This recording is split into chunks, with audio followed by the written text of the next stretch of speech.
Leo, hi. Welcome to your general love reading for today.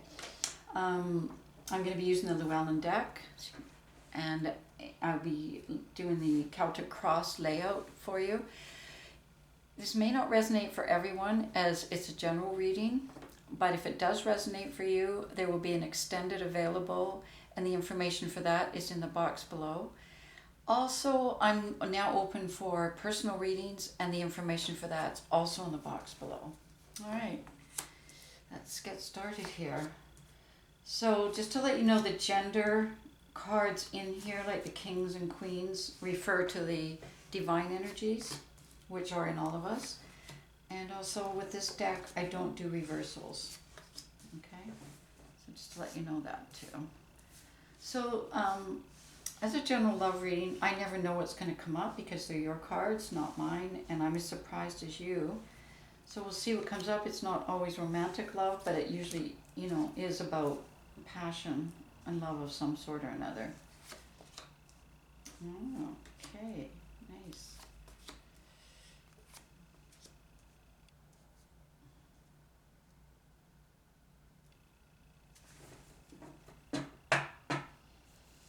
All right, so the card from the universe that's showing here is the King of Pentacles, and I'm going to clarify that just to get a little bit more information on that as a guidepost. You know what? I'm going to leave that and I'll go back to it once I do the reading because I like to see what develops here. So in your immediate past, we've got the Seven of Cups. So I kind of feel like it's a time of, you may feel a bit overwhelmed now, a time of newness, a time of, all things kind of showing up that have to be, or that will be, or are being offered at this point, that you're thinking about. I just clarified that with the Ten of Pentacles. So I kind of feel like at this point in the immediate past, you're kind of moving into looking at how can I build my, a life that's based on security, based on knowledge, passion, and fulfillment. And that's what the Ten of, right? And so with the Seven of Cups showing up here in your immediate past, it's like, okay, I'm starting over in a way, and now everything is up for grabs. So these are the components of what I want to build, but they're all at a beginning place, and it's kind of a bit overwhelming. I'm a little confused, but it's kind of exciting at the same time. It's like, kind of, a child under, in a toy, if you take a child to a toy store and there's so many toys there and they're just like, oh my God, I want this and I want that and I want to do that and I want to do that. And that's kind of what this is about. And what's an energy that's over you now is still letting go of what you were engaged in, of what you were, of what your heart was more engaged in, or what you thought was fulfilling for you. But now that time is over, and as I said, there's a new time where you want to build this, and it's a much more holistic picture, I think, than where you were before in terms of what you built. You've got the Ace of Swords and the Knight of Wands on you. So the Ace of Swords goes along a bit with this. So it's kind of an exciting time in that when aces come in, they're kind of like catalysts. They're like new beginnings, and therefore it's very powerful energy that kind of wakes you up, and it's like, whoa, and all these new thoughts with the Ace of Swords coming through your head, like, oh God, there's this and this and this and this, which is kind of going along with this where, okay, let's slow down a bit. I have to, absorb this. And then you've got the Knight of Wands on you. And then I'm just going to draw a clarifier for you there, because it is a time for rebirth for you, only during this time between what you were doing or how, your life was going, even back then I could see that you were starting to, play around with some possibilities, but not act on any of them. And now, it seems like you're more ready to act on it with the Knight of Wands showing up here. And the Ace of Swords kind of, a wake up in your mind and being able to think a lot more clearly now. and the rebirth card on you is showing that there's a different perspective that's being offered to you too. Like there's light at the end of the tunnel, so to speak, in terms of, the shift for you of letting go and starting over. You've got the Ten of Swords at the base, and I've got the Sun over that. So it's an ending for you, and that's what the base of this reading is. So some things have ended, so that you've got the Sun over you, which is an amazing card, especially for you, Leo. It's your card. It's about enlightenment. It's about clarity. It's about excitement, passion, and the Sun is at your back. And I mean, the difference between, like, when you wake up in the morning, it's dark and pouring rain, and it's like, trying to get excited, and then the next day you wake up and the sun's out and everything's bright and clear. That's kind of an analogy for this. So I kind of feel like that's what's happened, is that you were coming out of a time when you were dealing with, stuff that, the past in your life, and the things that went wrong, the things that hurt you, betrayed you, let you down. You made it through, and now at this point you're waking up and it's a sunny day. Okay, does that clarify that for you? You've got the Tower in your near future and the Seven of Swords.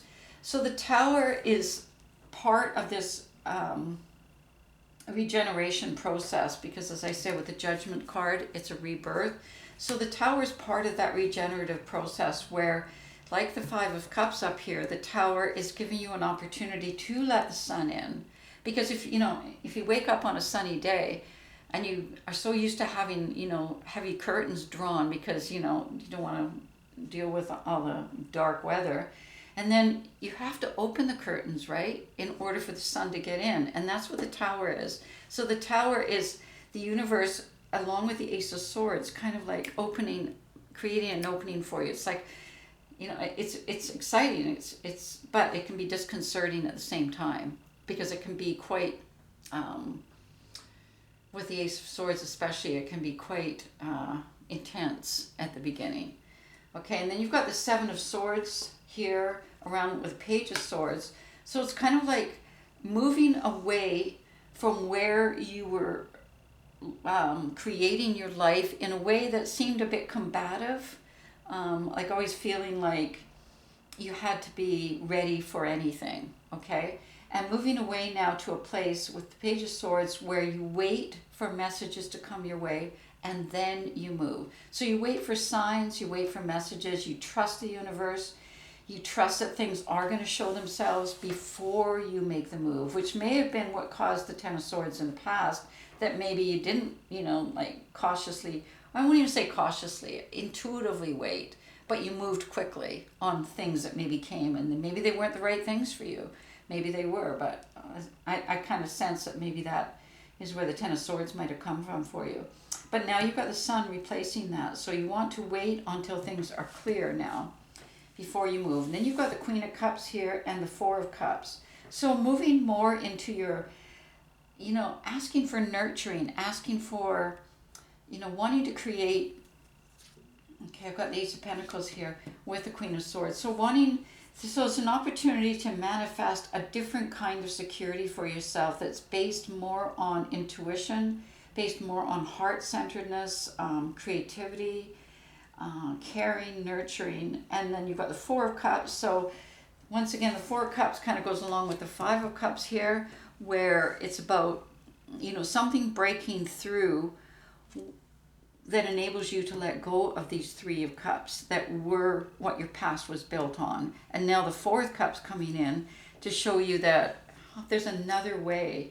And this other way is much less in the realm of fantasy, and much more in the realm of, kind of earthiness and being able to actually manifest it.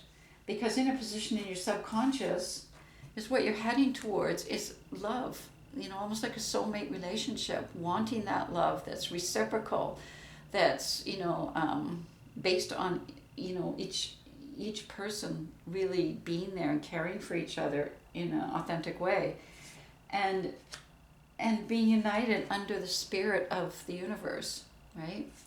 So that's in your subconscious, I think, and that's where, inside you, you feel yourself, that's where your truth is, okay? And in order to do that, this shift is happening for you to be able to create something, as I said in the past, basing it on the Ten of Pentacles, which is something that's very grounded and real and, solid, a different kind of security. The king, because in the other kind of security, as I said, it was very combative for you. And it was like, I don't want to live my life that way. I don't want to be out there, having to always feel like I'm in a battleground, so no, and therefore trusting the universe. The King of Wands is in your environment, and I do think this is somebody. Now, it's not a male or a female, even though it's a king, but it's somebody that's possibly going to be there with you around your transformation. Now, I can't say for sure that it's going to be a partner for you, but I think it's more possibly a teacher, a gentle, very gentle kind of soul that is, there with you, for you, around, showing you, because we've got the Three of Wands here, expanding your view of what's possible in the world, showing a much bigger landscape that you can look at as, you wait, as the Page of Swords here, for signs to come of things that are coming your way. Because you've got the Magician here too, so it's, your ability to transform is coming. And I do feel like this is a guide or a, good friend. Could be somebody older than you, could be male or female, but somebody that you trust, that your best interest is what they're interested in too, okay? Which is good because you're looking for the Two of Cups, so it's good to, have that role model even in a friend or whatever. Once again, the position of what you want is very similar to the Two of Cups in your subconscious. It's the Ten of Cups. So not only coming in with the Ten of Pentacles, having thought that way, but now moving that even further. What about the Ten of Cups? Can I have, my hope is to have that kind of passion, that kind of love that is real and yet still very, it's heart-centered, it's spiritual, but it's still very passionate, and that's in a position of what you want. As the outcome, we've got the Two of Swords. So still, and the outcome is you kind of in a position of having to make some choices here. And we'll take a look at more of that. If this relates to you, resonates for you, then we'll take a look and go more into this in the extended reading. Just going to draw an oracle for you now from the universe, from the Wisdom of Avalon. And we got the dragon. Nice. So the dragon is about power and strength. So it, as I said, in your environment, you've got the King of Wands, which is there as a, an advisor, kind of a, intimate connection with another person, but not necessarily, your partner for the Two of Cups. And now we've got the dragon giving you the power and the strength to be able to move ahead and let go of the things in the past that, you maybe moved on too fast, as I said, and, hurt you with the Ten of Swords down there. So being able to move into the sun, okay? So the power and strength to be able to make the choices that you look like you're being faced to make here in your outcome. So let's look at that more again in the extended reading. All right, thanks a lot today, Leo. And if I don't see you in the extended reading, I'll see you next week.